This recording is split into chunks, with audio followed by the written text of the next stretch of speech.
3 வருடங்கள் வலது பக்க வயிற்று பகுதியில் இறுக்கி பிடிச்சிருக்கான். செலம் போதும் இயேசுவின் நாமத்திலே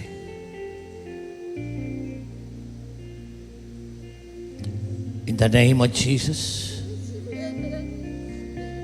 in the name of Jesus, I command you to leave now. இயேசு கிறிஸ்துவின் நாமத்திலே ஆவியை கட்டிந்து கொள்ளுகிறேன். வெளியேறு, வெளியவா இயேசுவின் நாமத்திலே விடுவிக்கிறேன், விடுவிக்கிறேன். பாருங்க இப்ப என்ன அம்மாக்கு இல்லை லூஸா இருக்கா? எழுமுங்கம்மா, லேசா இருக்கம்மா. சரி, நல்லா எவ்வளோ காலம் இது? 3 வருஷம். 3 வருஷம் இப்போ போயிட்டு. இயேசு நல்லவரா இல்லையா?